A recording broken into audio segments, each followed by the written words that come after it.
It's weird, right? Whatever. Might as well check it out. Haven't seen a horror movie that's actually scared me in a while. That was the last text Lacey had sent me before she went missing. I know it's irrational, but I hate myself for not doing something, for not stopping her. But how was I supposed to know? How could I have anticipated anything that was going to happen after? The film, or whatever the hell it is, made its way into our small town like a plague, only a few days ago. 12 people bought tickets for it. 12 people are now missing. Among them was Lacey, my girlfriend of over 2 years. At the risk of sounding like that guy, our future was looking nothing but promising. We have plans. Well, we did. Until Mr. Blank showed up. This is nowhere near a conventional missing persons case, of course. The rabbit hole goes deep here, and honestly, the details simply don't make any sense. From what I managed to dig up, this is a general timeline of what had happened. An option to buy tickets for the film shows up at one of the 3 theaters in our town, which is about a 20-minute walk from my house. Only that one. And it wasn't available online, only at the front counter of the theater itself. It wasn't supposed to be in the regular rotation. Also, none of the employees at the theater were informed about any special screening. They simply came in and saw that it replaced a 5:30 p.m. slot for a pre-existing film. They didn't question it, because why would they? The first and only screening was at 5:30 p.m. on that day. The theater wasn't the busiest, but it wasn't empty either. Of course, most people opted to skip it, given the lack of any information regarding the film. With that being said, the only people who bought tickets were younger, likely curious about the odd title. The film lasted about 1 hour and 10 minutes, with all the previews and credits considered. Pretty short for a feature, huh? At 6:40 p.m., an employee entered the theater for cleanup duty. What he found were rows and rows of empty seats, with the drink cups still in the holders, and popcorn littered all over the floors. No blood, no signs of a struggle.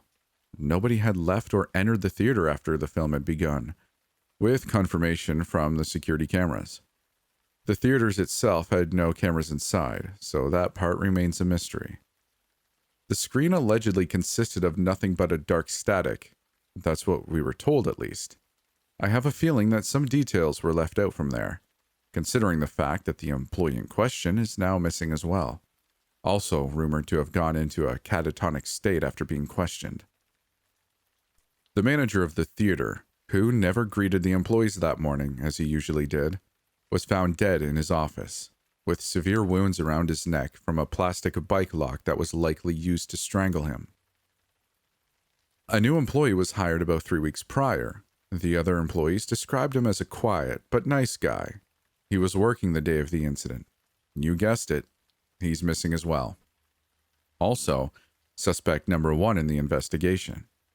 However, they're really grasping for straws at that one. I wouldn't doubt that this employee had something to do with it, but the logistics behind the whole situation just aren't cohesive enough to make that call for sure. Some additional details. No copy of the film has been found. No progress has been made on the search for the missing people. Hell, it hardly seems like they're even trying. The local cops have been strangely hush about the whole thing, almost like they don't want people asking about it. They literally threatened to arrest me when I kept pressing them for details. There's been a lot of vehicles with tinted windows parked near the theater and surrounding areas, some even in my own community. Well, that's the situation. Can't focus on anything right now. My brain's scattered and my anxiety's been going through the roof. Sue me. What the hell do you expect? Lacey has to be out there somewhere, right? How the hell is somebody just supposed to disappear into thin air? And what the hell kind of film was Mr. Blank? I'm getting a headache just thinking about it. My initial grief has been replaced more so by confusion and anger. I might just start searching for answers myself. I won't be alone, though. Rosa, Lacey's best friend, and Mike, her brother, are just as bent on figuring this out as I am. I'm not going in blind, though. In fact, I have 2 leads. One is more of a shot in the dark, but the other should lead us somewhere concrete. I'll start off with the former. A few weeks ago, I remember my little brother telling me about a strange man he saw carved into a tree. It was allegedly accompanied by messy and frantic repetitions of the word stop around it. I didn't think anything about it at the time, but it might be relevant now. Might not. We'll see. The other came up while I was searching for answers online. After feverishly posting about the film on what I considered to be relevant forums, and yielding no answers, somebody finally messaged me about it, claiming that they had information that I might like to know. Luckily, they're only a 3-hour drive from here and willing to meet halfway. Is this a bad idea? Probably. Am I going to like what I find? Probably not. But the thought of Lacey being out there in God knows what kind of messed up situation, I just can't take it. I'm not letting it end like this. And we're off. The person who'd messaged me, online name, screen grabber 22, told me to call him Jay, has agreed to meet up at a diner in a town about 1 hour away from us, and 2 away from him. He seemed genuine enough while I was talking to him online, but intentions can be hard to ascertain over text. Still worth a shot, I guess.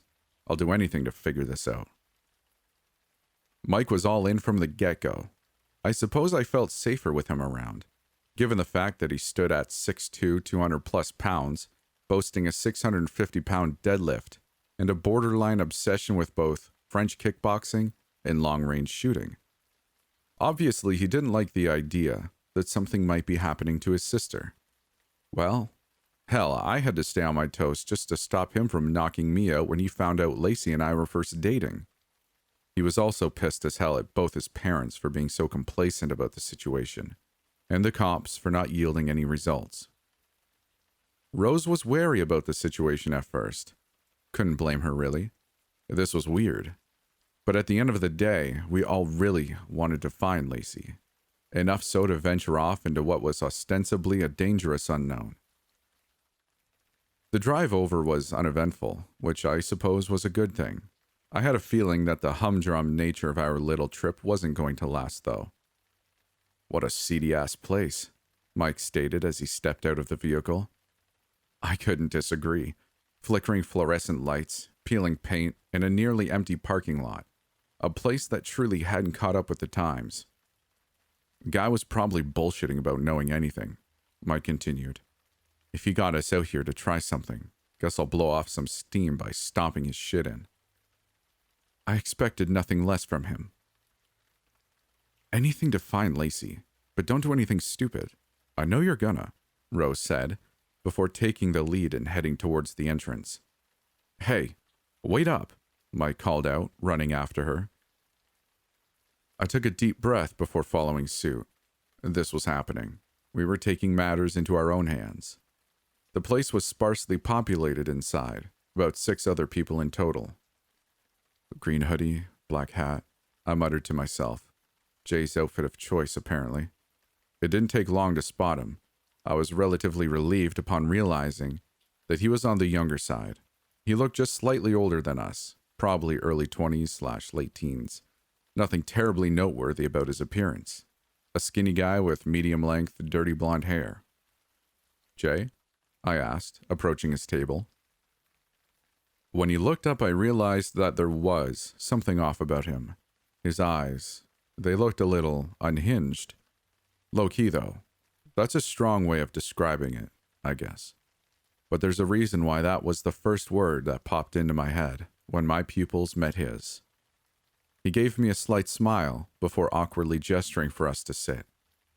So, he said, taking a sip of his coffee. His movements were also rather jittery. You want to know about the movie? We all nodded at once. He let out a weird noise, like something halfway between a sneer and a cough. But why? How do you even know about it to begin with? Doesn't matter, Mike spoke up. We just want to know. Don't tell me you're about to waste our time. He tended to get quite dramatic sometimes. I'll tell you what you need to know, Jay said after a few moments of silence. All right, get on with it. You guys, you need to drop it. Stop thinking about it. Damn it, Mike said. What the hell did I just say? I'm not wasting your time, Jay responded. I'm saving your lives. Just as Mike seemed to be reaching his wit's end, which wasn't hard to get to, mind you, Rose chimed in. What do you mean? She said. Look, our friend went missing. We're not leaving without something. Please. Her tone was a lot softer, which seemed to calm Jay down. I'm sorry that happened, he said. But I don't think you're going to find her. Son of a bitch, Mike said, slamming the table. Jay flinched at the action. Look, I've given you the best advice I can. Just leave it alone. If that was the case, you wouldn't have agreed to meet up. There's clearly something that you feel we should know, I said. No, Jay shook his head. If I left it like that, you would have kept digging deeper. I called you here to convince you to let it go. Not gonna happen, Mike said. So either you tell us something, or you say goodbye to your teeth. Ignore him, I chimed in. But you gotta tell us something, like what the hell Mr. Blank is supposed to be. I was getting desperate. My hopes had been spiked, perhaps to an unreasonably high degree. But I still wasn't prepared to just leave it at that. I needed something. I could see Jay's bottom lip quiver just slightly upon hearing the question. He muttered. It looked as if he could hardly muster up an answer. He looked terrified, which in turn terrified me. At one point, it seemed as if he were about to cry, but he took a deep breath, seemingly calming himself down. So you guys gonna let this go? I shook my head. How are we supposed to? He clicked his tongue in a frustrated tone. His previous face of distress had morphed into something more comparable to anger, as if this whole situation was beginning to bother him something great. Okay. I guess you forced my hand. He whispered something under his breath, sounded relatively aggressive. Truth be told, Jay's reservation towards this situation was only spiking my interest even more. What was he so afraid of? He gestured towards the exit. Follow me then. I'll show you something. It was nearly a mutter. Follow you, I thought. All right then. I'm not a total idiot. The red flags were sticking out like sore thumbs. But at the end of the day, I suppose this is exactly what we were asking for. In my pocket, I gripped the stiletto knife from Italy that Lacey had gotten me a few months back, just in case, you know. With all of us on high alert, we walked out of the diner and began following Jay's beat-up Jeep. The subsequent drive wasn't long, probably only around 3 to 4 minutes, an inherent symptom of small towns, I guess. He led us to a small motel, looked kind of dingy, but not terribly so. Nevertheless, it was another cause for concern. He only lived 2 hours away. Why stay the night? He sighed as he exited his vehicle, gesturing us up the stairs. We ascended 3 floors and walked past a door before arriving at his room. Mike and Rose walked in first, and then I followed. Big mistake. So, what did you want to... Before I could even finish my sentence, my vision went black. I'm not sure how long I was knocked out for, but when I came to, I was lying on the couch nursing a splitting headache. Yo, he's awake. Mike's booming voice felt like a hammer to my brain. I looked up and saw him holding Jay in a headlock. There was a baseball bat lying a few feet away from them. Rose was standing at the foot of the couch, looking relieved that I wasn't dead. Oh, thank God, she said. You won't be thanking anybody once he shows up. I'm trying to save you, damn idiots, Jay rasped out, struggling for air. What happened wasn't exactly a mystery. Jay had tried taking my head off with the damn bat. With my brain still reeling, I pulled myself off the couch and approached him, all while he struggled against Mike's python-like arms. So, I said, still wincing, what the hell was that? Jay's face was starting to go beet red, so I gestured for Mike to loosen his grip. He began panting like hell upon being released. Who the hell is Mr. Blank? I asked. I'll ask you one more time. Or do you want to explain to the cops why the hell you just assaulted me?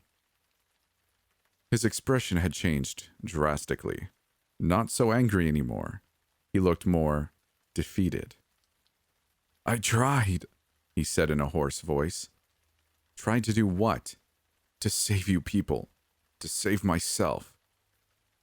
So what the hell was your plan? Knock us out? And then what? I don't know, he said nearly in hysterics. I panicked. I didn't know what to do, but I had to get you guys to stop somehow. You forced me to. I get it now, Mike said. You're a crazy guy. We've been talking to a psycho. Good job, guys. Was that it? I thought to myself. Were we just wasting our time talking to a guy who'd clearly gone off the deep end? I wasn't so sure. I'd had encounters with the criminally insane before. My father had worked security at a psychiatric ward, and I'd visited him there a few times before. This guy, he just didn't fit the bill. I suppose his words sounded genuine. Of course, I couldn't know for sure, so I remained cautious. Jay slumped against a wall, tilting his head back against it. I never could escape him, he said. I don't think anybody ever does. Who? I asked, already expecting the answer I was about to receive. He looked over at me directly. Mr. Blank. His voice quivered. It seemed as if merely saying the name caused him a great deal of discomfort. I don't know where he came from, what he even is. We kept quiet as he talked. We were finally getting what we came here for. He's incomprehensible. Imagine the worst, most visceral nightmare you've ever had. That's nothing compared to an encounter with him. You can't outrun him. Can't outrun him. Can't kill him. Can't deal with him in any way. And once he's after you, he won't stop. You just have to pray that you never meet him. A look of absolute grief suddenly washed over his face. But it's too late now. You've pried too hard. He's already on his way. You want to elaborate on that? I asked. He smirked at the question. It was one that unsettled me to my core. The smile wasn't one of joy or relief. Not even close.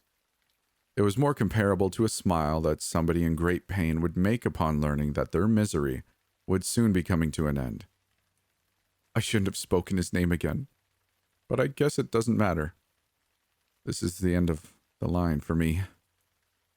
Suddenly, as if he were a man possessed, he drilled his elbow into Mike's ribs and began scrambling away from him. He barreled past me and into the washroom. Before I could try and stop him myself, he'd locked himself in there. Shit, I muttered. I began banging on the bathroom door. What the hell are you doing? I tried talking some sense into you. This is my punishment for failing. What are you talking about, man? Come on, we'll figure it out. I can't deal with what happens next, he said through the wood. My nightmare ends here. I'll pray that your suffering ends up being less than mine. A short silence followed. I'll pray for your friend as well. I suggest you do the same. Come on, don't do anything stupid. Too late. I heard his body slump to the ground moments later. When we finally got the door open, Jay was lying limp on the floor, with an empty, unlabeled pill bottle beside him. Damn it, Mike said, sounding frustrated. Jeez, Rose added, looking understandably horrified. What the hell do we do now? Do we call the cops or something? Hell no, Mike replied. I'm not dealing with that. Let them find the guy themselves. He overdosed. Simple as that. He turned to me. You're not bleeding, are you? I touched the back of my head. Dry. I shook my head. Good. No blood, no suspicion, Mike said. Let's get the hell out of here then. That's not how it works. We also busted the bathroom door down, remember? I said. He seemed to think about it for a moment before coming to his final, profound confusion. Screw it. I had my own reservations about leaving the situation the way it was, but Mike was already out the door before I could say anything else. In the moment, there was nothing I could do but follow him. Call it selfish, but the situation was beyond helping at that point. But if he asked me if I felt somewhat responsible for Jay's death, then I'd have to answer in the affirmative. The feeling in my stomach as we walked to the car was not a good one. The drive back was relatively silent. We'd gotten next to no answers, had a hell of a lot more questions, and had just witnessed a damn suicide. On top of that, there was somebody following us. I don't think Mike or Rosa had noticed it. The driver was doing a good job of being discreet, after all. Suddenly I remember the sketchy vehicles that had been parked around town. I looked back at the vehicle. Yep, tinted windshield. I don't think I'm going to tell them. Nerves are already high, and abrupt panic probably isn't going to help us here. One thing's for sure, though.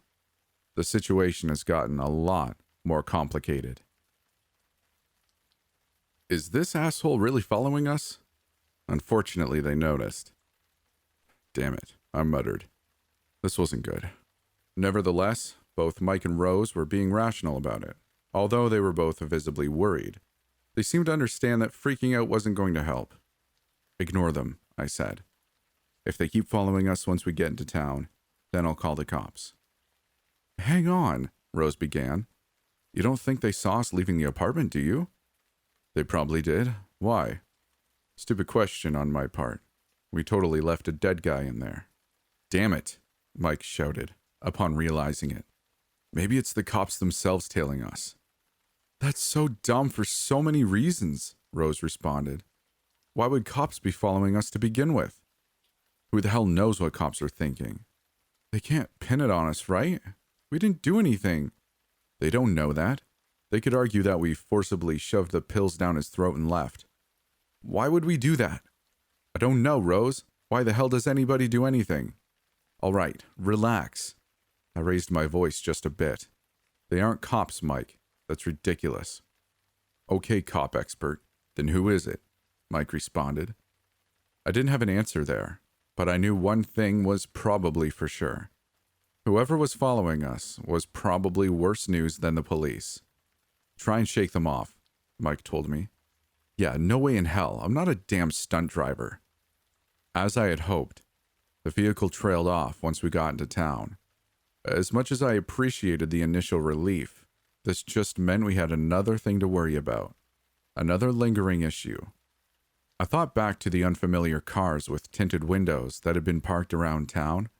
I didn't think about it too much in the moment, but the vehicle that had been tailing us had also been tinted. Oh no, I thought. This situation was getting a bit too complicated for my liking. Not that this was an enjoyable experience to begin with. We parked at a nearby gas station, not wanting to reveal where any of us lived just yet. I still couldn't quite shake the feeling that we were being followed, after all. Of course, Mike was against this. These guys probably know where we live already, he said. I say let 'em come. My shotguns need some dusting off. Okay, calm down there, Rambo, Rose replied. Before you get yourself killed, let's come up with a plan. An actual plan. We ended up driving over to Mike's apartment after a few uneventful hours. But before we could come up with anything at all, Mike and Rose ended up passing out.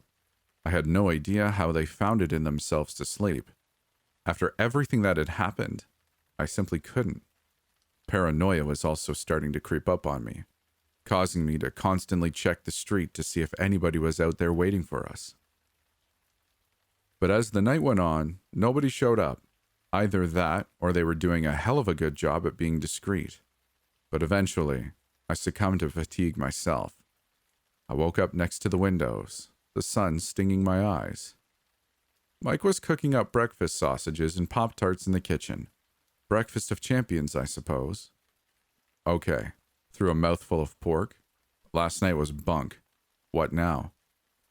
I suppose it was time for a shot in the dark. The forest. Mike and Rose weren't too enthused at the idea. Could hardly blame them. However, our options were running relatively slim. No other avenues to really investigate. Graffiti in the forest. We're getting desperate, huh? Mike sighed, putting his head down. But he got up after only a few moments, grabbing for his jacket. Desperate it is. I never really liked the forest. The place always spooked me as a kid. Can't say I'm too fond of it, as an adult either. It just feels so claustrophobic, you know? Surrounded by dead trees, but exposed at every conceivable angle. Maybe I'm just weird. I tried to suppress those thoughts when we walked in. Where'd your brother say he found it? Rose asked. Near the creek. Very specific, Mike said. And what the hell are we supposed to do once we find it? I don't know. Maybe we'll find a clue somewhere. The words came out of my mouth with zero confidence. And it was obvious. What the hell kind of clue are we supposed to be looking for? As we continued walking, we passed the time by contemplating what Mr. Blank might be. A serial killer? Perhaps we needed to look at it from a supernatural angle. Some kind of monster, or a demon maybe. But what was its connection to the theater? The whole situation was maddening to think about. Nothing made any sense. After about 20 minutes of inspecting each and every tree near the creek, we finally found it. The carvings that my brother was talking about. Huh, Mike commented upon seeing it. Pretty spooky. I couldn't disagree. It was more or less the way that my brother had described it. Very strange indeed. It was difficult to make out any real features of the man depicted in the carving. Well, I guess it was a man. Humanoid at the very least. It appeared to be tall, wearing some kind of long, sweeping coat. There was a strange pattern covering the torso, almost looked like bones. Hard to tell given the nature of what we were looking at. And then there was the head. No facial features. Blank, if you will. And of course, it was accompanied by the word stop scribbled all over it. I could only describe the nature of the writing as distressed. Was it just a coincidence? I doubted that. What the hell are we getting into here? I heard Mike mutter under his breath. I looked over at Rose, trying to gauge her reaction as well. She certainly looked frightened, as expected, but not in the same way that Mike was. The fear on her face appeared to stem from a more urgent matter. Do you guys... She began shaking. She began asking. Don't panic, but I'm pretty sure somebody's following us. The hairs on the back of my neck stood up. I realized something. We'd been careless. Even though we were being tailed last night, we didn't bother carrying that caution over to the morning. Hell, I didn't even look over my shoulder when I'd first walked into the forest. Mike clicked his tongue loudly, looking agitated. Okay, come out, he shouted. Damn, Mike, Rosa and I said in unison. I don't want to draw this out. He reached into his back pocket and pulled out a pistol. Gotta come prepared. Learned that yesterday, didn't we? The next few moments comprised of a tense silence. Well, maybe not. I'm pretty sure everybody could hear my heart beating out of my chest. All right. I flinched as a deeper voice called out from an indistinguishable location. Suppose there's no point in keeping this up? I see you have a gun, kid. I'm coming out, so don't shoot. I could see movement within the maze of trees. Mike clicked the safety off and aimed the weapon right towards the general area it was coming from. Are you stupid? He said. Also, I'm 24. Don't call me a damn kid. Whoever had been following us didn't hesitate, continuing towards us. It's not like your age makes you less of a kid. I've known 13-year-olds that I would already consider men, given what they've been through. The voice eventually revealed himself. He looked to be in his early 30s, dressed in a windbreaker and well-tailored pants. He was about a head shorter than Mike, with wavy hair, a clean-shaven face, and a world-weary look in his eyes. There was also a substantial scar running down his left cheek, but beyond that, he was probably one of the best-looking guys I've seen in my life. Not an important detail, but whatever. You're not going to shoot me, kid. So why don't you stop pretending like you're even considering it? He said, in just about the most confident tone I'd ever heard in my life. Mike gripped the pistol, the veins bulging in his hands. Don't push your luck. I'll introduce myself, he said, ignoring the threat. He reached into his coat pocket, which made Mike flinch, and pulled out a pretty official-looking FBI badge and identification card. His first name was Sven. His thumb was covering up his last. Maybe it was a conscious decision. I'm not really concerned with whether or not you believe my credentials, but I'm curious. What are you kids doing out here? Why the hell should we tell you? Mike asked, still trying to sound assertive. Sven sighed before looking at Rose. Darling, could you please ask your friend to put the gun down? He's going to get himself hurt. He looked back at Mike. Keep it in your hand if it makes you feel safer, though.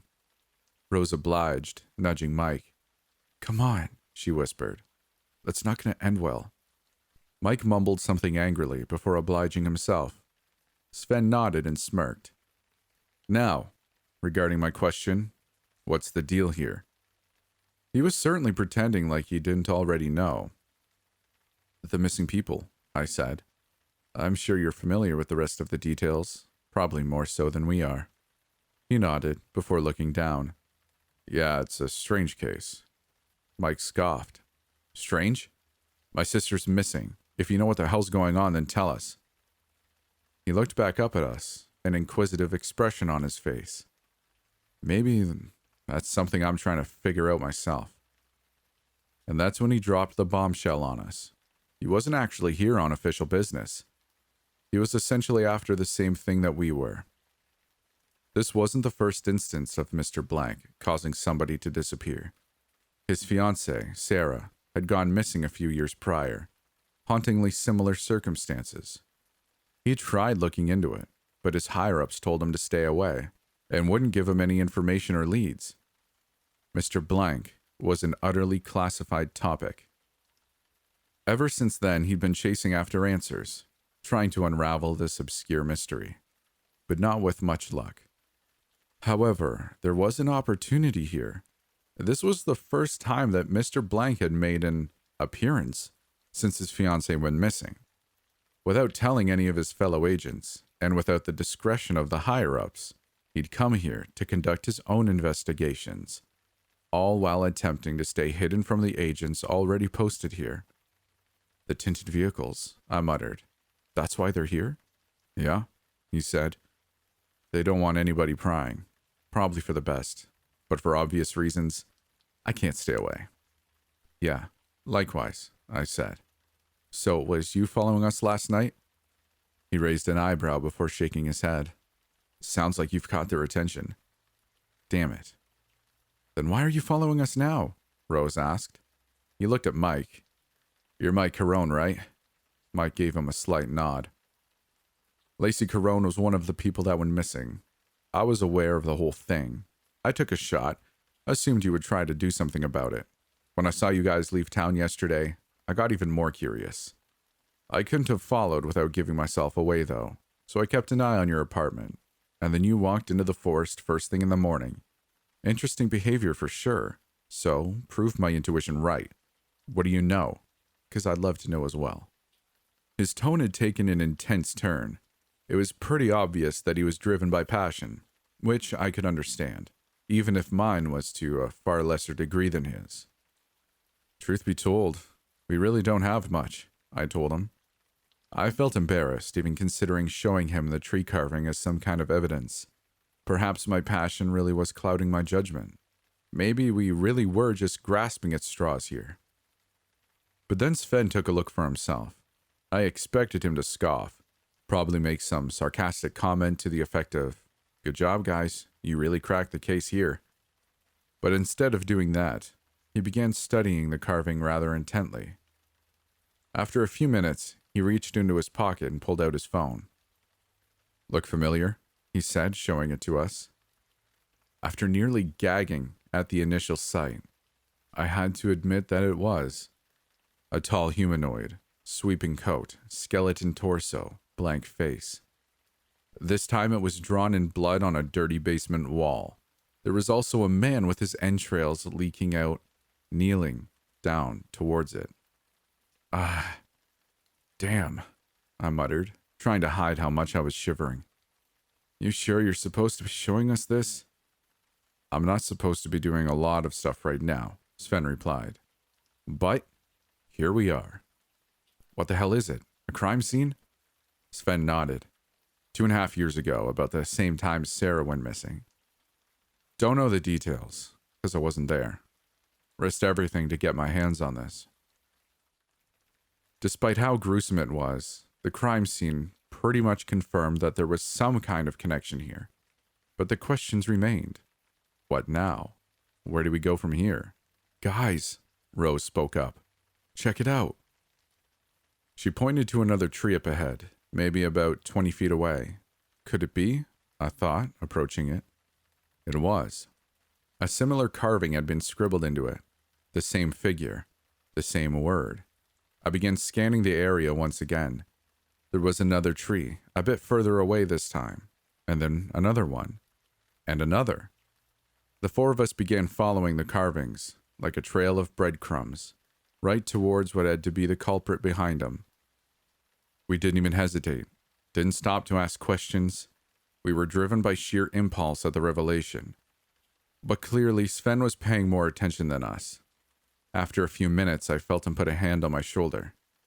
Wait, he said. What? Why? You have a gun, don't you? So does Mike. We'll be fine. Not that, he said. Look forwards, but stay calm. And then I saw it. There was something up ahead. A large figure doing a poor job of hiding behind a thin tree. I could see a large, pale, bony hand twitching erratically as it dropped near the ground. A quiet but shrill noise suddenly began filling the air around us, like a combination of a high-pitched radio frequency and some kind of deranged laugh. I suddenly remembered what Jay had told us before he died. He's already on his way. I was frozen. Absolutely, unequivocally frozen. I could only describe the fear that gripped me as visceral, like I was drowning in a freezing lake of incomprehensible dread, unprepared to face what was ahead of me in the slightest. I looked at Sven, the most capable one out of us. But even he looked petrified, face drained of any color. I looked back at the trees, watching as the pale, gargantuan creature wrapped its disturbing hand entirely around the tree. The high-pitched radio frequency laugh continued around us, seemingly growing louder and louder by the second. And then, out of nowhere, it stopped. What are you looking at? A deep, slimy, penetrating voice assaulted my ears. It nearly sounded like it was coming from my own head. I flinched, taking my eyes off the entity behind the tree for just a moment. It was gone when I looked back up. Seth? I heard Rose call my name out. I whipped my head around, nearly passing out in fear upon seeing what was behind me. It was him. Blank face, skeletal torso, giant, bony hands, leering down right at me, only a few inches away. Without even thinking, I began running. I turned back after a few seconds, watching as the creature's body twisted and contorted, turning into a massive spider-human hybrid with tens of pale, veiny limbs crawling towards me. I nearly threw up right there. Sven drew his pistol and began shooting.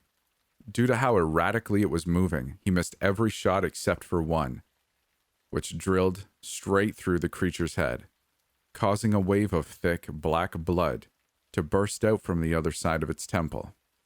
It went limp immediately, with its limbs crumbling and falling to the ground. For a moment, I suppose I was relieved, but then I realized what kind of monster we were really dealing with.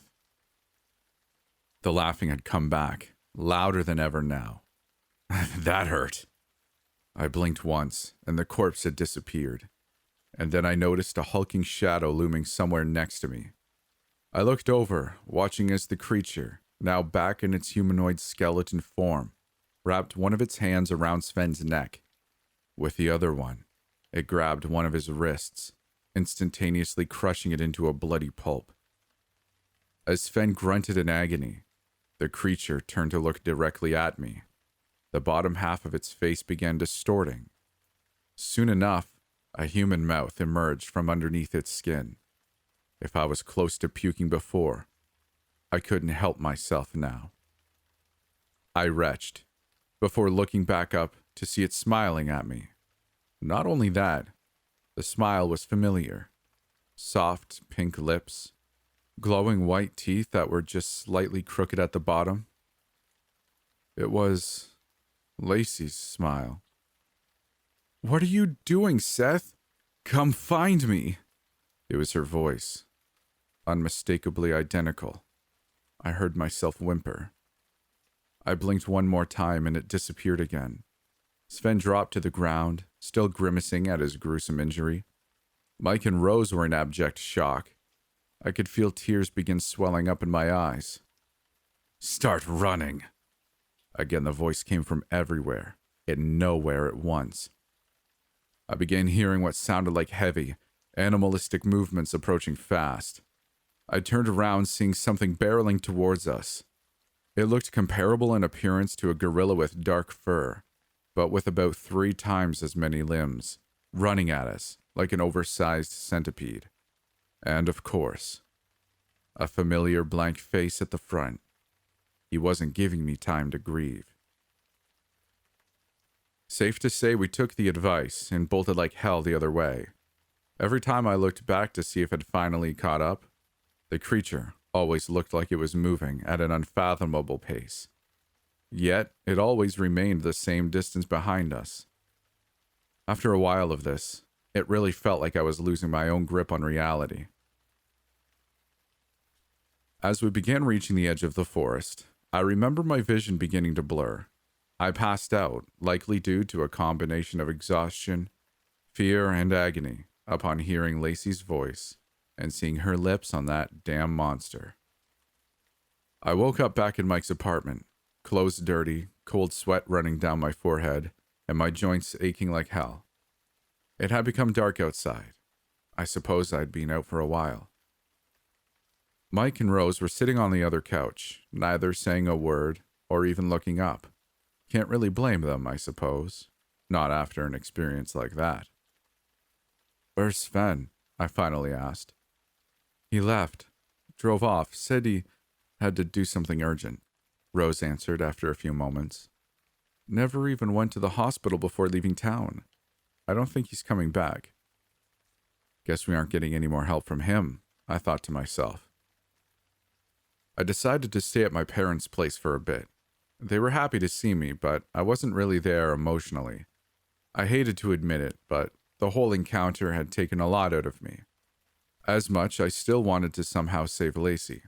I couldn't stand the idea of facing that thing again. I needed time to overcome my fears, time to recover before looking for any more answers. But Mr. Blank wouldn't even let me do that. For the first few nights, everything was normal. I used some of my vacation days to get off work and spend time watching TV, playing games, trying to motivate myself to stop being so scared and go looking for her again. Wasn't working so well. I was still petrified at the very thought of it. But after a few nights, the tapping started. Sounded like a bony finger rapping on my window during the dead of night. I never bothered looking, of course. When I didn't react to that, Mr. Blank began screwing with me in more severe ways.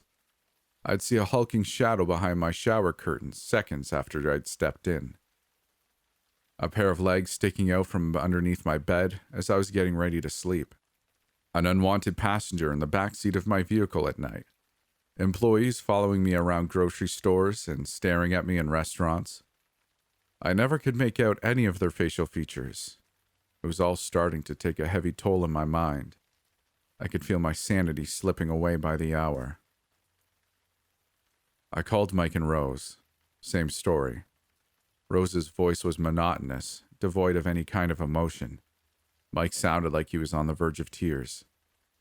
But what made everything infinitely worse was the knowledge that at any point, he or it could kill me in a split second. So that begged the question, why didn't he? What was the point of screwing with me like this? It all came to a boiling point while I was grabbing my mail. As I was getting ready to reach in, a bloody hand poked out of my mailbox and handed my envelopes to me. How generous. It was all starting to become rather bothersome. I freaked out right then and there. "Screw you!" I screamed. "What the hell do you want from me?" I grabbed the door of the mailbox and slammed it into the hand until I heard bones begin to break. For the first time in a while, fear wasn't my dominant emotion. It was anger. After enduring the punishment, the hand eventually retreated. I bent down, staring directly into the now empty slot. "Where the hell is Lacey, asshole?" My screams were beginning to attract the attention of my neighbors. Not that I cared. I could hardly keep my frustrations in at that point. I had to let it out. "Why don't you just kill me, you coward? Guess I'll find you and kill you first." I hardly believed in what I was saying. The words were simply pouring out of my mouth. I slammed the door shut and stormed back into my house. I took some time for self-reflection. The cops had told me to let it go from the start. Hell, even my own parents were telling me that. So why hadn't I? Why couldn't I just let it go? Maybe it's because I hadn't lost hope. For one reason or another, I still believed I could get Lacey back. That I could somehow overcome this horrific, seemingly impossible enemy and come out victorious in the end. After all, if Mr. Blank could imitate Lacey's voice, then it meant she was still alive, right? Perhaps that was a stretch, but I didn't allow myself to believe that. It'd be comparable to admitting defeat right then and there. There was also another thing driving me forward. If I didn't face it head on, this thing was never going to leave me alone. I remember what I'd told myself from the beginning, that I wasn't going to let it end like this. Whenever I'd backed down from a conflict before, my father had always told me to grow a pair of balls and man up. It made me kind of hate him at times, but suddenly, that seemed like rather sound advice. I spent the next few days getting off my ass and preparing to head back into the forest. I was going to keep following the tree carvings, our only real lead, wherever that may lead. It was pretty obvious that physical attacks weren't bringing this thing down. Hell, I wasn't even trying to kill it. I needed information first, like where the hell it was keeping Lacey.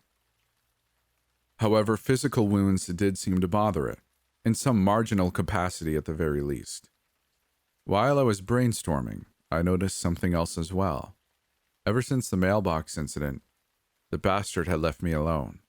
My first act of defiance against it. There had to be a correlation there. I decided to call Mike and Rose again. They still sounded frightened, defeated. Mr. Blank was still going after them. What did this mean? I only had my theories, of course. Nevertheless, they were theories worth testing. I began putting together my own mini arsenal. My dad's pistol, one of Mike's shotguns that I'd borrowed a few weeks back, a hunting knife, and a baseball bat for good measure. Was I trained in armed or unarmed combat? Hell no. Still had a puncher's chance, though. I decided to head back into the forest exactly 1 week after I'd first gone in. I'd made my preparations, of course. Wrote a letter for my parents, in case I didn't come back. A letter for Mike, one for Rose. Didn't even bother asking them to come. They sounded like they weren't even ready to leave their rooms when I talked to them last. I wasn't quite sure what to put in the letters. I just felt obligated to write them. An explanation, I suppose. Before heading out of my house, I slugged back 1 swig of whiskey, 2 cups of coffee. I tried to calm my nerves. Didn't really work. Didn't matter. Before I knew it, I was standing back at the edge of the tree line, alone. I took a step, deep breath. Another step. Oh shit. The nerves had come back. One more step. My legs began shaking. It's as if the fear I'd been suppressing began rushing back to me all at once. I looked up and something caught my eye. A large figure obscured by the woods, creeping along my line of vision.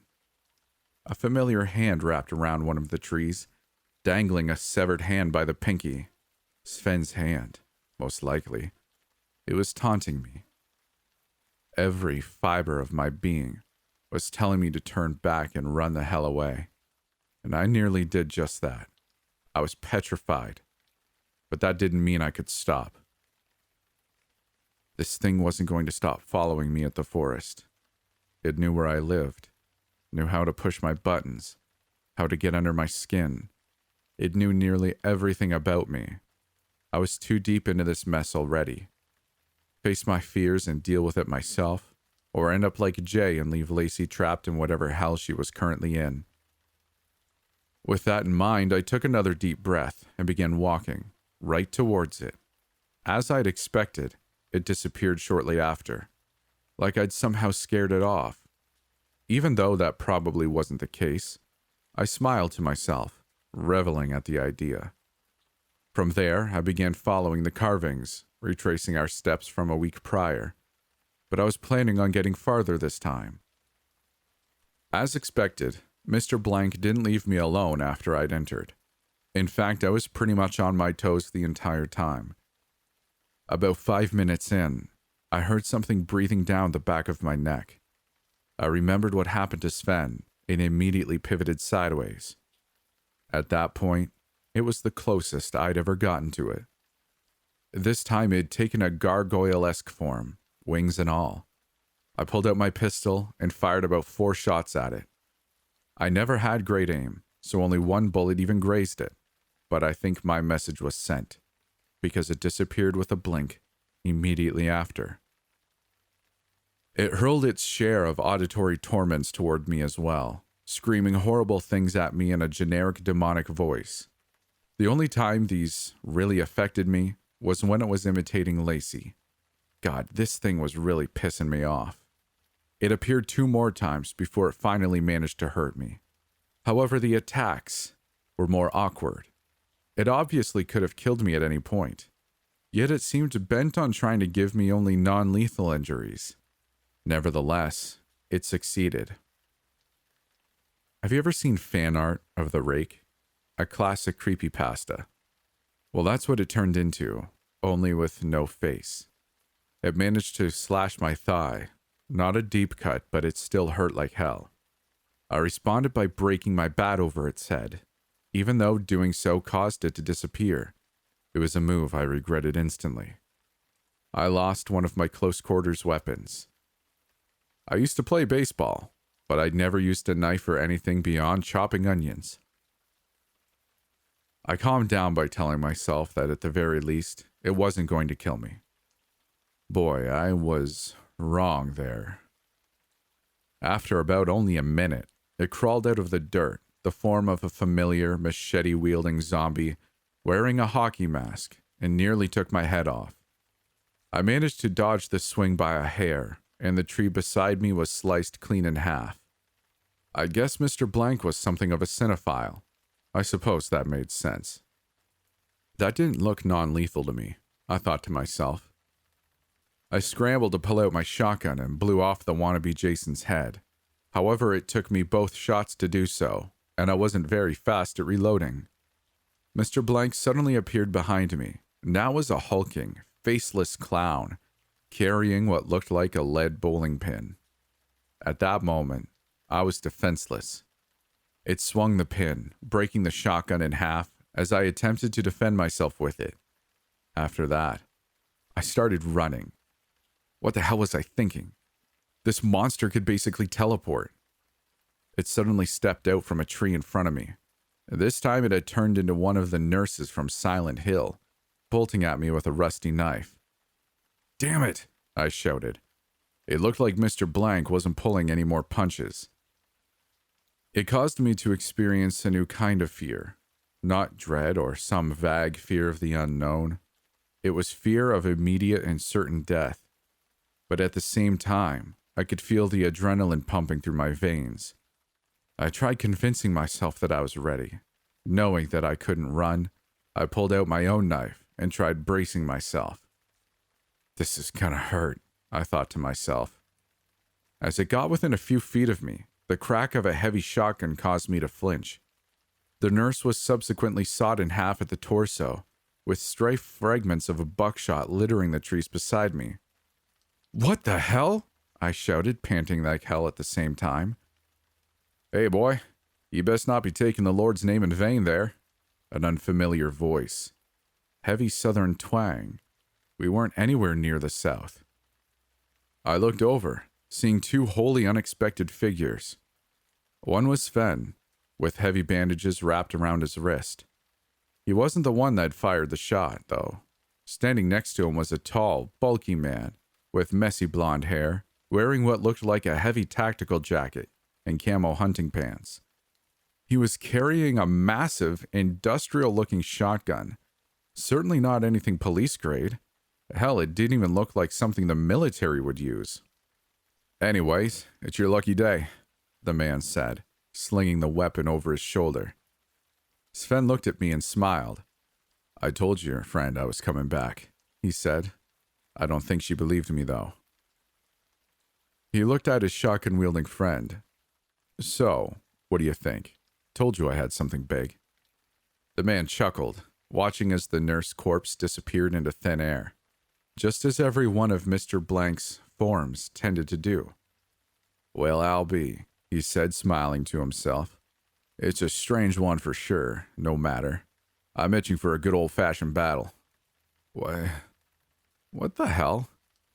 It was the only thing I could muster out, given how truly bizarre the circumstances had become. Hush up there, the man said, aiming his shotgun at something behind me. Looks like it's itching for the same battle. I turned around, watching as Michael Myers dropped down from a tree. Only he wasn't carrying a kitchen knife. He had a damn chainsaw. Looked like Mr. Blank was getting his films mixed up. Asking any more questions seemed like a lost cause. In any case, I needed to focus on the task at hand, staying alive while searching for Lacey. But it looks like I have so much needed help now. Can't complain about that. Damn, this freak sure is something. The man with the shotgun seemed to be having a little too much fun. He'd killed Mr. Blank 3 more times. However, it was becoming more of a close call with every encounter. Who is this guy? I called out to Sven. Jimmy, an old friend. I hunt weird crap for sport, Jimmy said, in the midst of reloading his shotgun, a furious gaze on his face. But don't boil me down to just that. I like a lot of stuff. What kind of stuff? I thought to myself. Well, I guess it didn't really matter. I came to a realization. Mr. Blank had his hands full with Jimmy, which meant I had a chance. I bolted up and began running. Call it a selfish move. I hardly cared at that point. Shotgun blasts rocked the space around me as I ran, following the obscure tree carvings towards an unknown destination. I couldn't tell you what I was expecting to find. I didn't even know if there was going to be anything waiting for me at all. Nevertheless, I ran, and I never considered stopping. The whole journey took me a lot longer than I thought. I'd gotten deep into the forest before the carvings had disappeared altogether. This is it, I thought, feverishly looking around for something. But what the hell was I looking for? After a while of searching, I finally spotted a clue.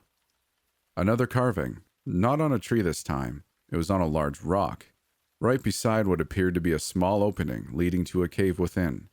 Not ominous in the slightest. Geez, am I really going to go in there? I thought to myself. By all accounts, nothing would lead a rational person to enter such a space. Nevertheless, I was far from rational at that point. I'd also stopped hearing the gunshot blasts a while ago. That could only mean that Mr. Blank was about to be on my ass once again. I took a deep breath and stepped forward, into whatever the hell was awaiting me in the darkness. The cave itself, if you want to call it that, It was more comparable to a large hole in a rock, was larger on the inside than it looked on the outside, but not drastically. It was still relatively tight as I traversed into it. For the first few seconds, I could make out nothing but darkness, but it didn't take long to find what I'd unknowingly been searching for this whole time. There was a light ahead, like one derived from a small flame, and it was moving. Somebody or something was holding it up. Making out any details from the angle and distance I was standing at wasn't quite possible, so I was forced to move forward if I wanted any answers. "So you've come for me, huh?" It wasn't the kind of voice that I'd expected. Not low, guttural, or menacing in the slightest. Whoever was speaking sounded meek, terrified, on the verge of tears. But first impressions can deceive. I stayed on my toes, preparing myself for anything. From anything I'd experienced so far, anything was certainly possible. "What do you mean?" I asked in a low voice, as to not trigger any sudden aggression. "How did you find me?" the man asked. "Oh," he paused. "The carvings led you right to me, I suppose."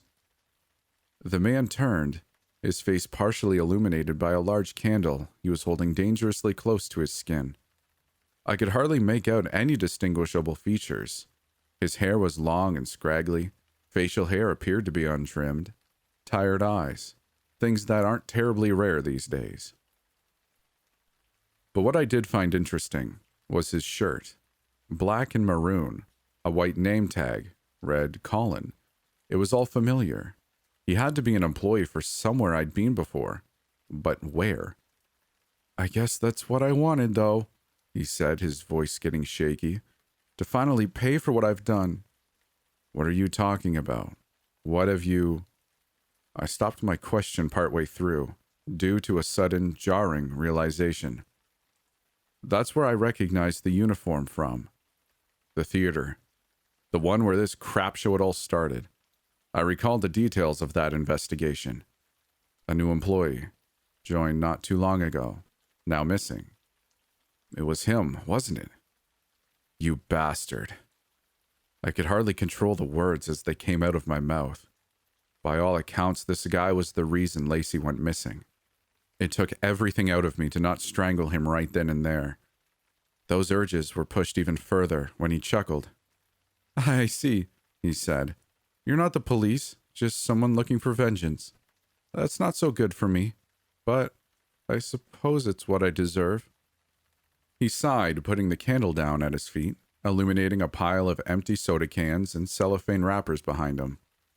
"Go ahead," he said. "I won't fight back." I took about half a minute to calm myself down. It didn't quite work. I was still seething, my fists shaking like hell. If I were Mike, this guy's face would have been reduced to mush already. Luckily for him, I wasn't Mike. I suppose it was lucky for me as well. Beyond anything, I needed answers. I took a deep breath, unclenching my fists and forcing my emotions to the curb. At least I tried. You're responsible for this, aren't you? You screened that damn film." I could see the man's silhouette nod. I gulped down my anger. "What the hell are you doing out here?" The man dropped his head. "I can't go back into town. I'm not strong enough a man to face what I've done." A moment of silence followed. I could see him shaking ever so slightly. His breathing gradually became rapid and uneven, like he was forcing down tears. "A man?" I said. "Is that what you are? After doing what you did, I'm not so sure." "That's the part you don't understand," he finally said. "He'll force you to do things you never could have fathomed doing before, all without laying a single finger on you." I scoffed. "What? You're scared of monsters under the bed?" "Yeah, he did that to me as well, but I didn't crack from it. Didn't have to take 12 people down with me either." "Monsters," the man muttered. "Yeah, turning into monsters is one of his tricks, but nowhere near the worst one." I could feel the anger coming back. "Look, if you couldn't handle it, maybe you should have just—" I stopped myself from finishing the sentence. It was something I really didn't want to say, even given the circumstances. Just taking my own life, right? He responded. Yeah, I guess I'd agree. I suppose it all started with me. I began, now at a sudden loss for words. I tried recomposing myself. Freaking out wasn't going to get me anywhere. What do you mean when you said that turning into monsters wasn't his worst trick? I asked. I meant what I said. He goes by trial and error. Turns into the things he thinks will evoke the most fear out of us. Horror movie villains, monsters from folklore, those are good options. The simplest ones as well. But that won't work on everybody. It didn't work on me. I raised an eyebrow in the darkness. What? When he can't scare you by using such direct tactics, he tries harder, digs deeper into the recesses of your mind. What would petrify you the most? Things that would drive you to the darkest corner of your own soul. You'll start to feel mad, just short of being catatonic, cognizant enough to carry out his orders, but too constrained by visceral fear to do anything else. You'll feel nothing but emptiness, a cold void where your heart once was, hopes, desires, any kind of positive emotion, completely gone. You'll feel blank. He paused again. I'm not the strongest, but I don't think even the strongest could cope with that. It took me a minute to think about what he just said. If he was right then, well, that was bad news. My anger suddenly took a back seat to apprehension. He's chasing you right now, isn't he? Colin asked. Mr. Blank will probably kill me once he catches up. He is no use for me anymore after all. He paused again, lighting a cigarette this time. It was frightening how devoid of emotion his tone was. But I can't say that I would mind that. He took a long drag. I'm truly sorry for any grief I may have caused you. But there's nothing I can do anymore. Nothing we can do. I didn't want to accept it. We can't find a way to beat him somehow? Can't we find a way to get those missing people back? He took another drag. Unfortunately, what in the hell are you doing hiding in a cave? He was cut off by a familiar southern accent. I turned around, seeing Jimmy and Sven standing at the mouth of the cave. Sven told me to follow these witch drawings, and they led me to a yellow-bellied coward. The hell you running away from the fight for? Jimmy said, clearly upset that I'd gone ahead without him. I also noticed that his shotgun was over his shoulder, and not in his hands. What the hell are you doing? I asked. That weird son of a bitch ain't gonna do crap, Jimmy responded. He disappeared some time ago. Lost count of how many times I killed him. How many of my precious bullets I wasted on him. Ah, damn it. Disappeared? I asked, perplexed. Yeah, Sven spoke up. It's been about 8 minutes, unless it's planning a surprise attack. Looks like it's gone for now. Who the hell is that behind you? I turned around, seeing Colin now standing up, which startled me a bit. What do you mean it's gone? He said, sounding shocked at the prospect. The hell do you think we mean? It up and disappeared, vamoosed. Maybe it got tired from being slaughtered. Who on God's green earth knows? Colin stepped forward, moving more into the daylight. As expected, he looked like hell. Smelled like it too. I could see Jimmy and Sven physically react to his appearance. However, his eyes were different than I could have imagined. Not so hopeless, like his words. In fact, they were brimming with determination. He grinned at me, if only slightly. We have a chance here, but we have to move quick. It's happened before. What has? I was having a hard time keeping up with Colin as he ran. For a guy that looked like the product of an apocalypse, he sure as hell was fast on his feet. Sven and Jimmy followed behind, shouting after him. Him disappearing. The Southerner is right. When he bleeds over into our world, he tires himself out, especially if he keeps taking on different forms. What? How the hell do you know this? He suddenly stopped running, causing me to nearly crash into his back. He began before taking a deep breath. It's a long story. I'll have to explain quickly. And as much as it scares for me to admit, his story sounded eerily similar to mine. It all started with the incident years prior, the last time Mr. Blank had made an appearance. When Sven's fiancée had disappeared, Colin's brother had disappeared along with her. He was living halfway across the country when it happened, though. When he'd heard about his missing sibling and the obscure details that went along with it, he booked the first flight over and attempted to figure things out for himself. It went as you'd expect, devoid of any trustworthy leads, lack of any real direction.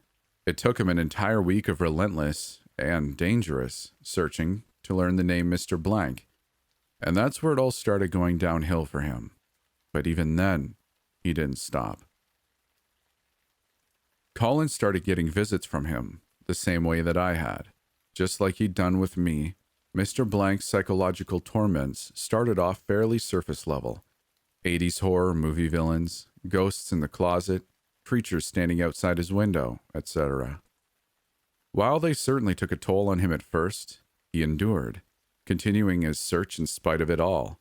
He even tried attacking Mr. Blank directly, just as I had.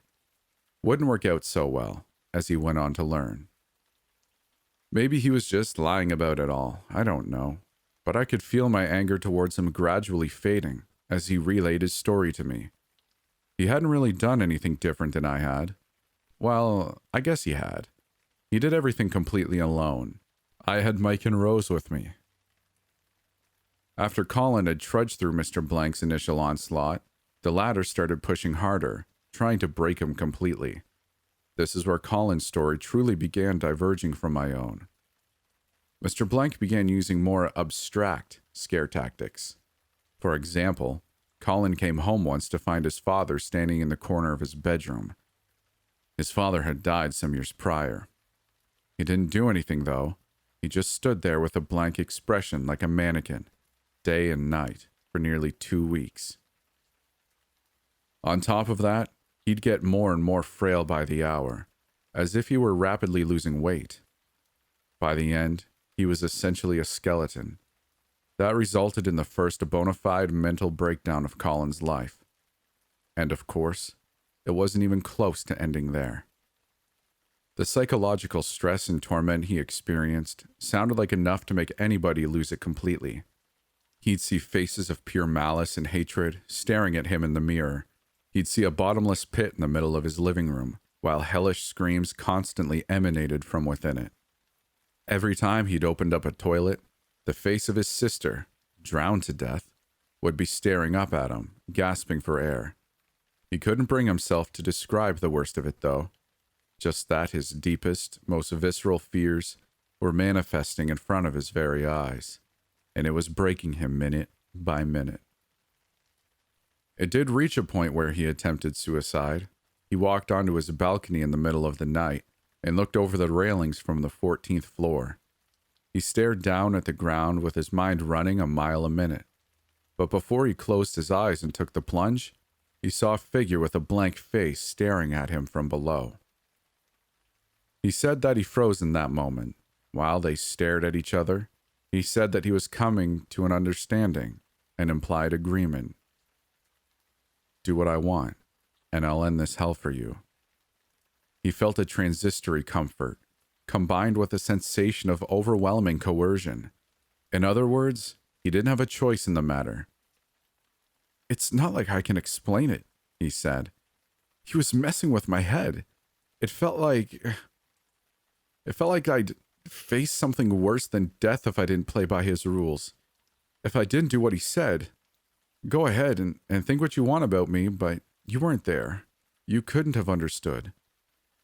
Right, I said, trying to digest what I'd just been told. Do you still hate me? I sighed to myself. I don't know. Did I? Depends, I finally said. You said that we had a chance. What do you mean by that? He nodded. Yeah, we do. I can help you get her back. Everything just has to go right. My ears perked up. All right. Go on then. We can defeat him. Kill him. All we have to do is capture him on tape. I raised an eyebrow. That's it? Are you kidding me? No, it's not what you think. What's been chasing you up until this point hasn't been Mr. Blank. Not his real form, anyway. That's what we need to capture. Don't ask me how it works, but he can't exist in two mediums or digital spaces at once. His real weakness. The film that was shown when everybody went missing? That's the first one. Get him on tape with your own camera, and that'll be the second one. Well, how the hell are we supposed to see his true form? That's the hard part. He only sends out puppets when he crosses over into our world. In order to see him as he truly is, we have to enter his. Is that where? I began asking. He nodded. Yes, that's where your girlfriend is. How do we get there? Colin reached into his backpack and pulled out a film reel. Watching the film almost acts like a passageway between his world and ours. A more involved explanation really wasn't necessary. In fact, the whole situation began making a lot more sense. I used to ask myself why Mr. Blank chose our town, why the hell he just had to come here. Well, the theater that it happened at was an older one, a classic place, so to speak. It was one of the few places that still used projectors. What's it like in there? Colin shook his head. I couldn't tell you, but from what I've learned, the people trapped in his world are essentially being used as fuel. Mr. Blank feeds on inherent negative human emotions. Anguish, uncertainty, despair, fear. He doesn't kill them. He just keeps them there for himself. Keeps them in a constant state of terror. Most go catatonic after a few years in real time, but it hardly feels like a week for them while they're in there. That's why he keeps coming back here for more. He'll never stop. Even if every theater stops using the film, I'm sure that he'll find a way. He sighed. I'm not proud of what I've done, but if I'm going to do anything good with my life, it's stopping this monster forever. If that was true, then Lacey was essentially in hell. She'd been in hell for weeks, but I suppose it only felt like a few hours to her. How long do we have until he comes back and tries to kill us again? I can't give you an exact amount of time. How long do we have until he comes back and tries to kill us again? I can't give you an exact amount of time, he said, but I doubt that we have more than a few hours. I took a deep breath as we reached the edge of the forest. Sven and Jimmy were close behind, catching up to us soon after. What in the hell were you two yammering on about? Jimmy asked. I turned and looked at him. Jimmy, we might need your help for a bit. Then I turned to Sven and grinned. Let's bury this bastard. My hands shook as I held the film reel in my hands. This is the source of it all, I thought. The reason Lacey went missing. The reason any of this crap had happened at all. As determined as I was to see this operation through, a lingering feeling of fear and hesitance never left my side. What's the film like exactly? I asked, my voice shaking just a tad. Colin shook his head. I don't know. Not like I ever watched it. Can't really prepare you for much there. Sorry. That was more or less the response I was expecting. Colin sighed, started to look anxious. We don't have time, though. He could come back at any moment. He looked at Jimmy.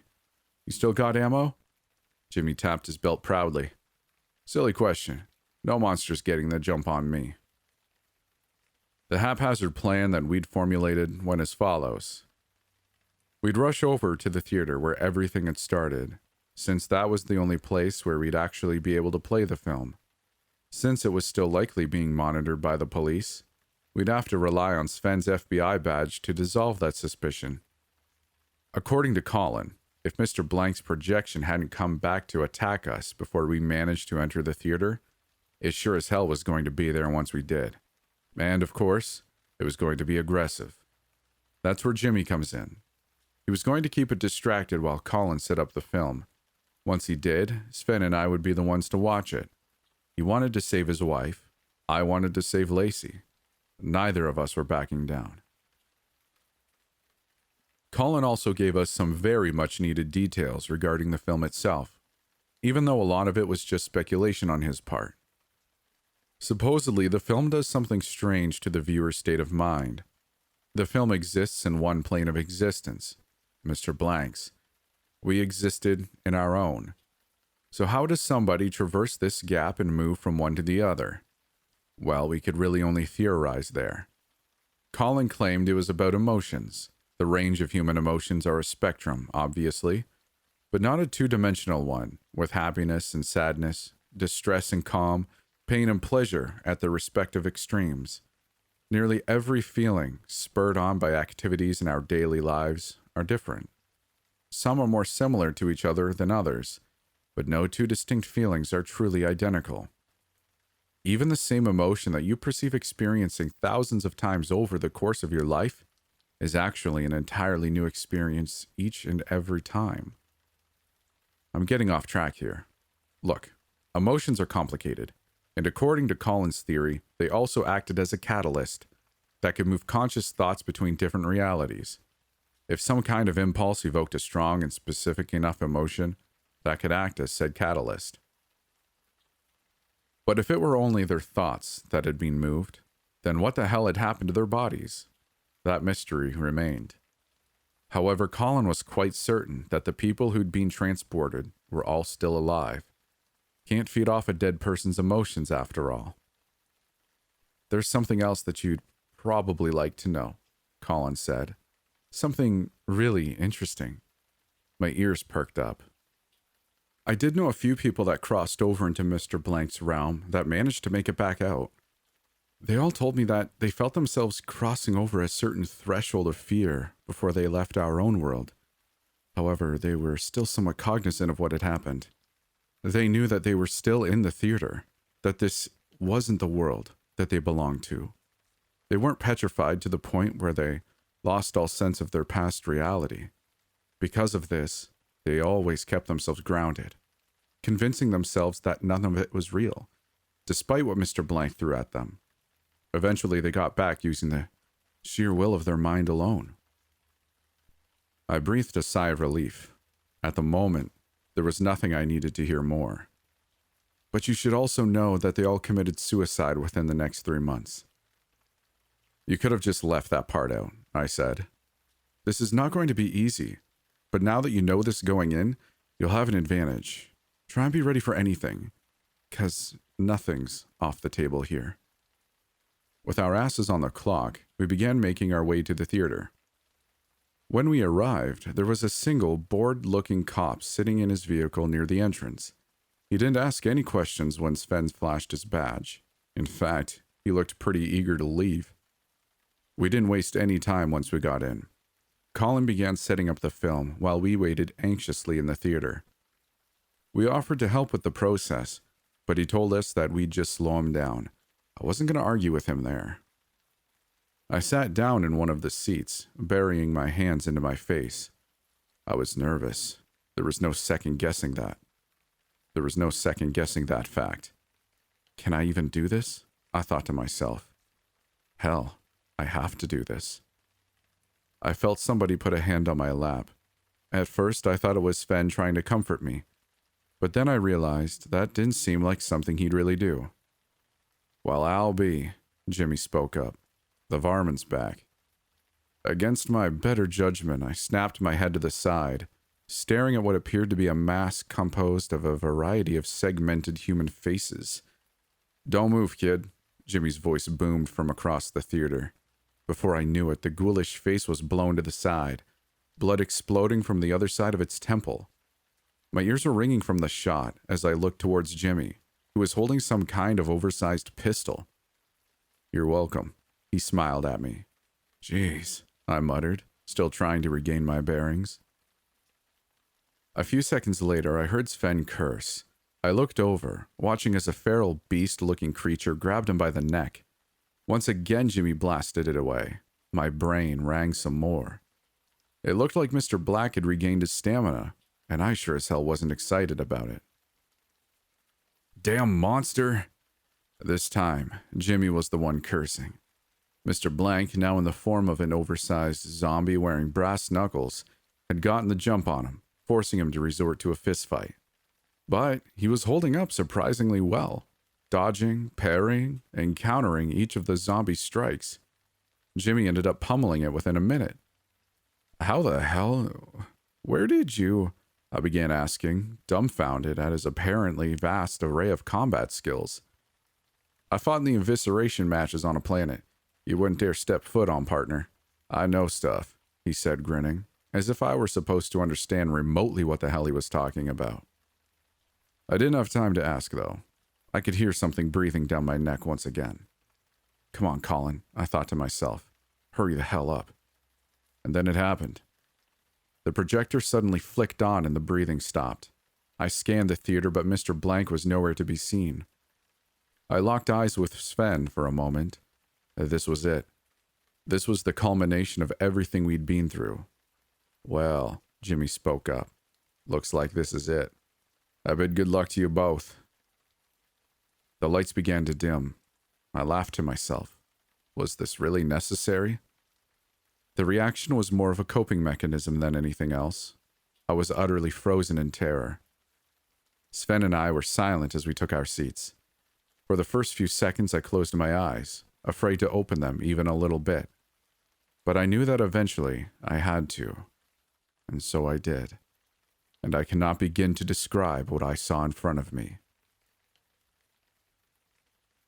Before I divulge what I saw in that theater, let's do a quick mental exercise. Hell. What does that word mean to you? More specifically, what do you visualize when you hear it? Put yourself in that environment right now.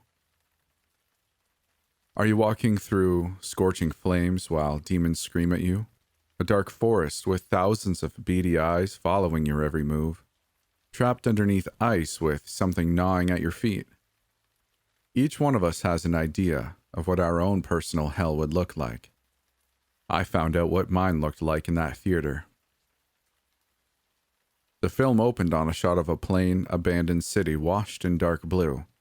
It was hard to tell what time of day it was, but the whole place just looked depressing. After a few seconds, a figure came stumbling into the frame, a man wearing plain clothes with distorted facial features. His movements were desperate, stumbling through the empty streets in an ostensible attempt to evade something. I found out what he was running from only a few seconds later. It was another man, naked this time, with black, oozing sores covering his entire body. There was also a bloody, dirty bag tied around his head. His limbs twitched and contorted as he ran after the faceless man, letting out an unearthly, croaking scream as he moved. The faceless man was screaming as well, although his voice sounded all too human. He sounded terrified. I'm not quite sure how long this sequence lasted, not sure how long I was watching for, but it felt like hours. At this point, I even gave up on the objective at hand. I wanted to turn away from the screen so bad. I wanted to turn away from the screen so badly. However, I couldn't. My eyes stayed glued on the horrific scene in front of me. I couldn't move. I started wondering how Sven was holding up, watching something like this. It was only until later I realized that we weren't even watching the same thing after all. Personal hells. Everybody's different. At a point I started feeling strange, as if I couldn't distinguish real life from what was happening on the screen. My attention was fixated on the faceless man, almost like I was seeing things through his perspective. Damn it, I thought, before my mind drifted too far off the deep end. I realized something extremely important at the very last moment. It's just a movie. A really disturbing movie. The revelation came at the optimal time. I was already being sucked into Mr. Blank's reality. I could feel it, my physical self dissolving into an obscure void. Yet, I was cognizant of this fact, and while I was certainly scared, I was also determined. My vision went black for an unknown duration. When I opened them back up, my world was washed in a dark blue. I could feel goosebumps popping up on my skin. I was freezing, despite wearing a hoodie and jeans. There was also something behind me. I turned around, seeing the man with the bag over his head staggering towards me. It didn't take a genius to discern what had happened. I was now in the movie. Not knowing exactly what to do and fueled by sheer impulse, I began running through the empty streets. How the hell was this not real? The cold wind bit at my face. My joints ached against the concrete below. I was even beginning to run out of breath. It felt real as hell. My mind started becoming frenetic. How the hell was this possible? Where the hell was I? We never feel physical sensations in our dreams. So what was this? I turned around again, noticing that the bag-headed man was getting closer, his inhuman shriek sending shivers down my spine. I was starting to lose it, starting to lose my own sense of reality. The streets ahead of me were endless and unchanging. Nowhere to go, nowhere to hide. I could hear myself beginning to whimper. Utter terror overwhelmed my senses, forcing me to abandon any of my previous thoughts, any connections that I had to the world I belonged in. Was this the world I belonged in? How long had I been here? Maybe this was all I knew. It was an unnerving realization, and one that caused my eyes to begin watering. I was in hell. This was my existence. Cold tears began streaming down my face as I continued to run from the monstrosity behind me. I was beginning to forget where I'd even come from, and I was getting tired. I closed my eyes, preparing to give up entirely. Doing so hurt as my tears began freezing up. But wait, that didn't make any sense. I remember reading about this once, about how tears would only freeze at below 40, and it sure as hell was that cold. It was an utterly random fact, and one that I had no reason to keep stored in my brain. But remembering it in that moment helped me more than I could ever know.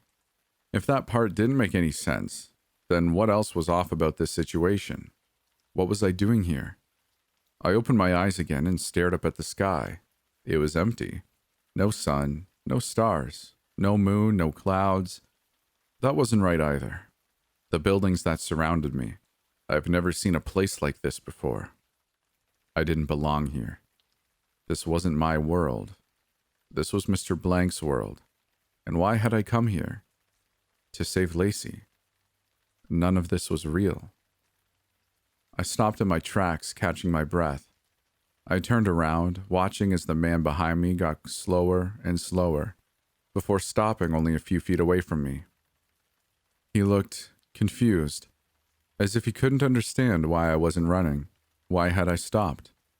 Because none of this was real. Why would I fear something that wasn't real? Hey, dickhead, I spoke up. Where the hell is Lacey? The man took a step back. Don't you think about running, I said. Where the hell is she? He started backing up faster. My grin grew wider. I'm going to tear you apart with my bare hands if you don't tell me. Suddenly, I wasn't so cold anymore. I could feel the adrenaline coursing through my veins. Where the hell is she?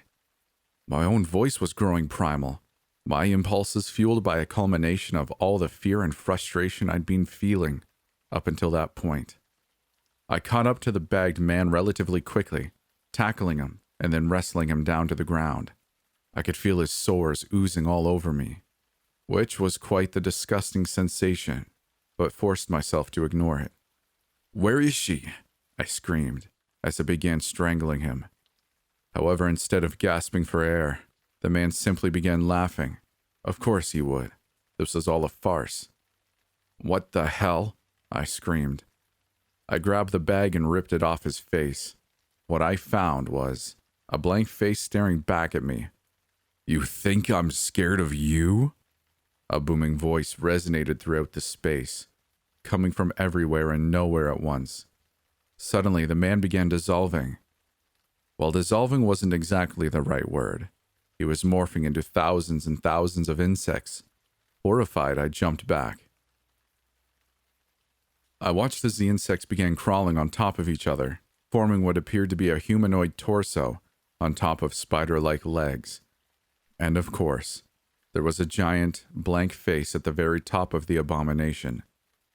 Run, boy, the voice boomed again. Apparently things weren't going to be so easy. How the hell was I supposed to win? I could feel the fear rushing back into my system. Mr. Blank had just been screwing with me the entire time.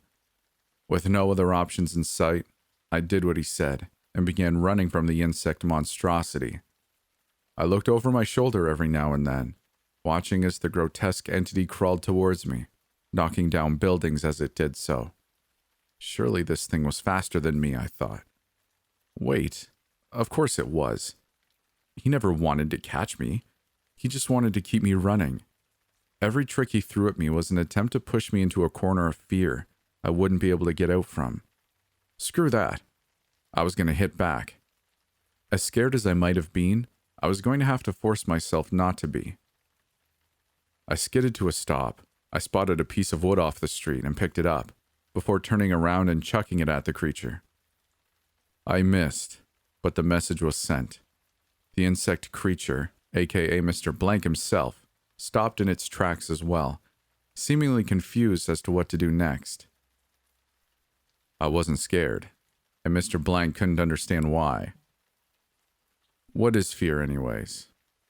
There's a dictionary definition, of course, but what evokes fear in one person won't necessarily evoke it out of the next. At this point, Mr. Blank was trying too hard. He transformed again into an even bigger monster, resembling an amalgamation of black sludge, rotting corpses, and writhing tendrils. Was it scary? Maybe to a 14-year-old. After everything that I'd seen, this only made me laugh. Laughing, joy, mockery. Every emotion that contrasted fear and despair. That was the ultimate weapon against him. Suddenly, I remembered the plan. I reached into my pocket and pulled out my phone, getting the camera ready. Unfortunately, Mr. Blank disappeared before I could start recording. Nevertheless, the tables had turned. Who was scared now?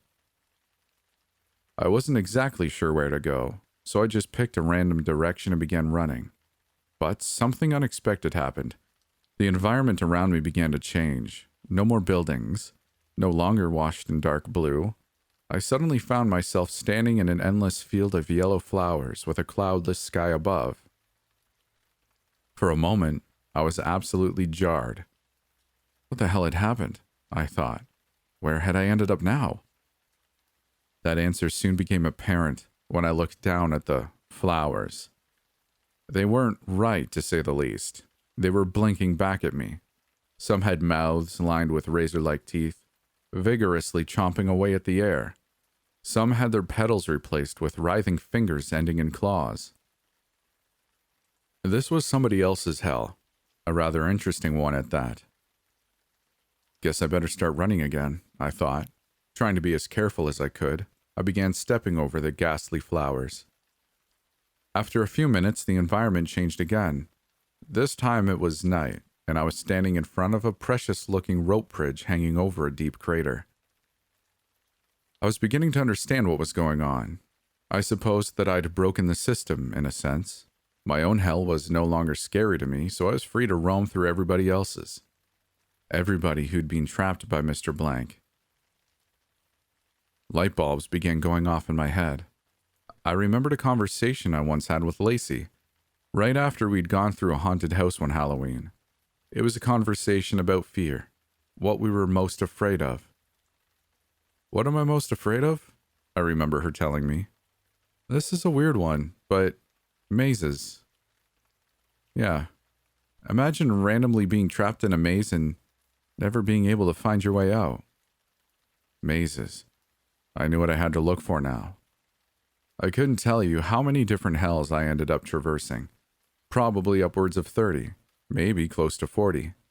They were all unique, all utterly horrifying in their own sense. But what was even more interesting were the people I met along the way.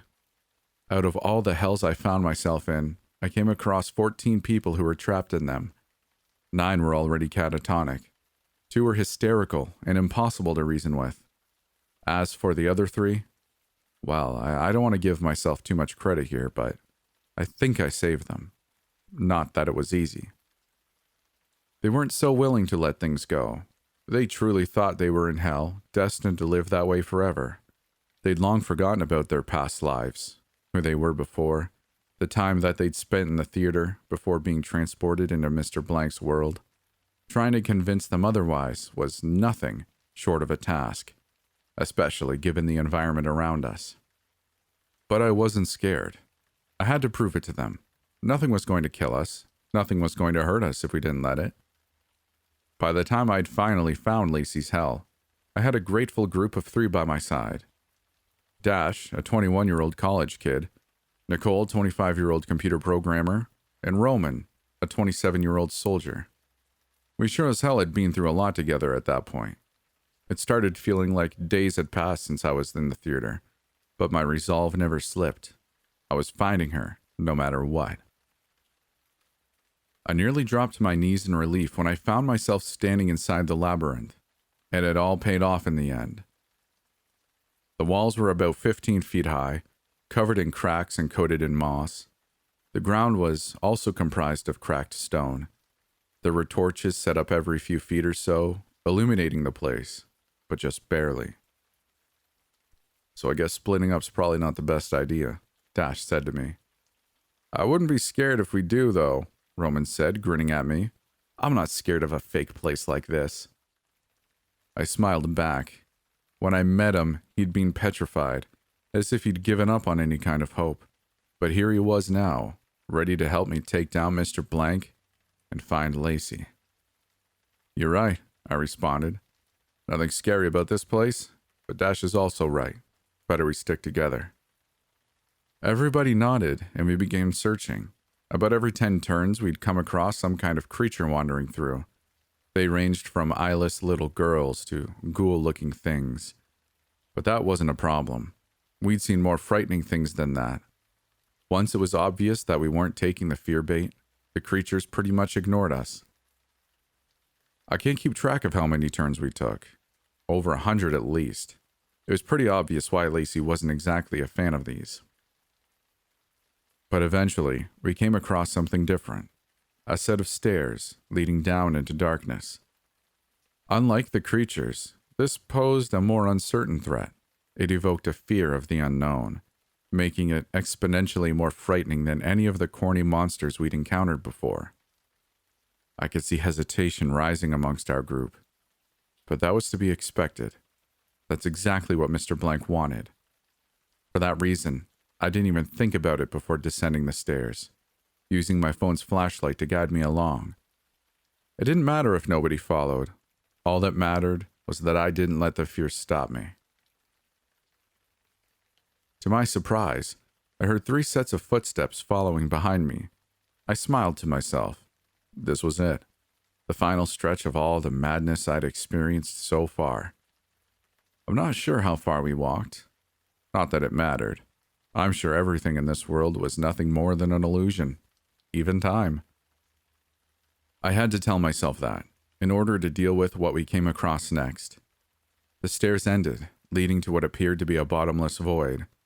Sounds emanated from below. They were obscure ones. Things that I'd never heard before, leading to chills involuntarily crawling down my spine. Mr. Blank had certainly stepped up his game. No cheap scares here. What was presented in front of me petrified me to the bone. Once again, I could see hesitation amongst our group. What do you think's down there? Nicole asked. I paused for a moment, considering the question. Nothing. Nothing at all.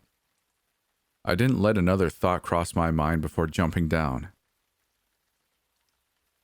For the longest time, it felt like I was floating. If you asked me how long exactly, there's no way I could have told you. There was nothing around me, no sensation at all. I was in the void. Soon enough, I felt solid ground beneath my feet. I picked the direction I was already facing and began walking. Again, I had no sense of time. My mind began drifting with every step I took, but I never let it get away from me completely. An indiscernible amount of time later, I found myself standing in front of a stone clearing with everybody else behind me. We were at the edge of the maze, and I found what I was looking for. I let out a deep exhale, probably the deepest one of my life. Lacey. She was right in front of me, curled into a ball with her back against the stone wall. She was wearing what she typically did, blue jeans and green flannel. Upon hearing my voice, she looked up at me, her eyes long red from what had to be a constant stream of tears. She didn't look happy to see me, but I didn't expect her to be. She'd probably been given too much false hope in a place like this. "You're not real," she whimpered, before beginning to cry once again. Leave me alone." I approached her slowly. "Lace." She looked back up. I was one of the few people who called her that. "I'm one of the only real things in this entire place," I said. I grabbed her hand. She pulled back at first, but I didn't let her go. I didn't force it either. "We shouldn't be here," I told her. "Let's get back to where we belong." Her skin was warm. So was mine. I saw a spark of understanding in her eyes. But before I could smile, a familiar presence made an appearance. A large shadow cast itself in the light of the torches. I looked up, seeing a tall, skeletal figure with a blank face leering down at us. Lacey flinched, but I just gripped her hand tighter. I looked up at Mr. Blank and shot him a self-satisfied grin. "There's nothing left for you to do here." A moment of silence followed as he continued leering. "Do you consider this a victory?" he asked. "No," I began to respond. "Not really. But you didn't win either." The whole time my hand had been slowly reaching into my pocket for my phone. I grabbed it and opened the video camera, but it was too late. He disappeared in the blink of an eye. I grinned to myself. He was scared. I'd frightened the boogeyman. I looked back down at Lacey, who looked equally confused and terrified. But a sense of reality had returned to her expression. Before, it seemed as if she were in a trance, in the process of forgetting where she'd come from. "Seth? Wait," she shook her head. "How are you?" "Looks like she's back," Nicole said from behind me. "You're pretty good at this, aren't you?" I suppose I was. "Who are?" Lacey began before trailing off. "There's a lot I have to explain, but not here." "Right," Roman said. "So how are we getting back?" I'm not sure how the answer to that question came to me. It was kind of just something I figured out along the way. "What do you mean?" I responded. "We've been back the whole time. We never went anywhere. Don't you remember?" It took a second, but Roman began smiling. "We never left the theater, did we?" I nodded. The other two soon followed suit. "This is some Dorothy-type shit, isn't it?" Dash said, grinning as well. "No damn place like home." I looked back at Lacey. We were never here. Don't you remember? It took a moment, but she nodded. "Yeah," she said, her lips curling into a slight grin. "I think I'm starting to." Pretty soon after, I remembered my vision going black. Well, I'd be lying if I said that I remember what happened at all. I just remember waking up back in the theater, with the time I spent in Mr. Blank's world still fresh in my mind. It didn't feel like a dream, and it wasn't one. I sat up rapidly, feeling a hand on my shoulder as I did so. I turned around, seeing Sven smiling at me. "You're finally back. Took you a while," he said. "Sven, did you—" "I found her," he said, nodding. "She's back." I looked around the room, but the only other people there were Colin, Jimmy, and a few bewildered-looking police officers. "Then where is she?" I looked around some more. "Wait, where's Lacey?" My heart dropped for a moment. If you will," one of the cops spoke up. "We might be able to shed some light on that." Apparently, the police had found the people who had gone missing in the theater, in an abandoned warehouse 3 towns over. When they were first discovered, they were still unconscious, albeit alive. However, while they were being transported to the nearest hospital, 2 of them woke up.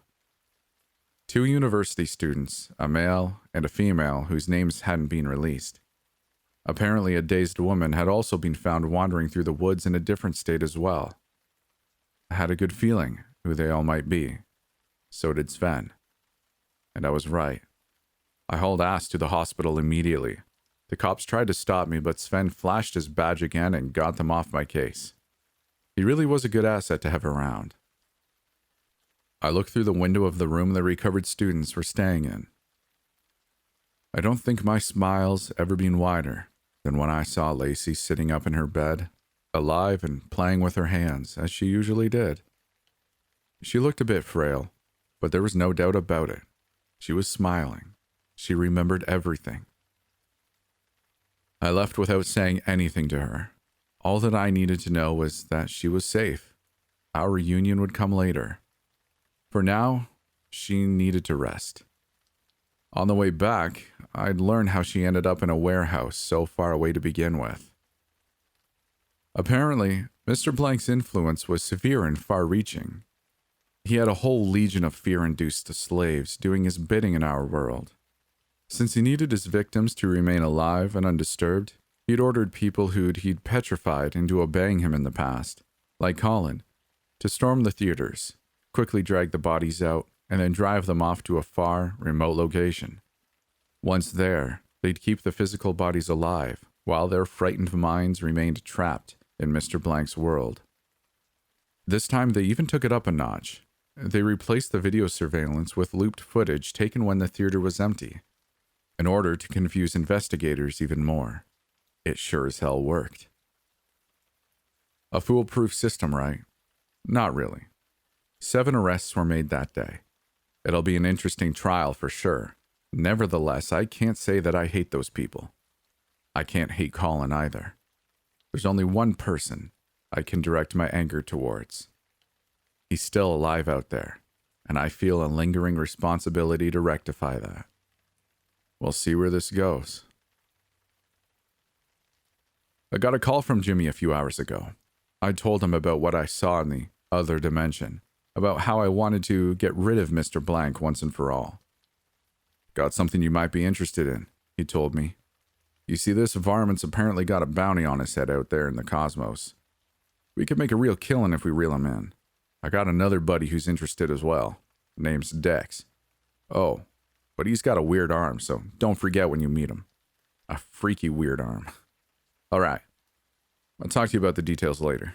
Bye for now. Looks like the hunt might be back on.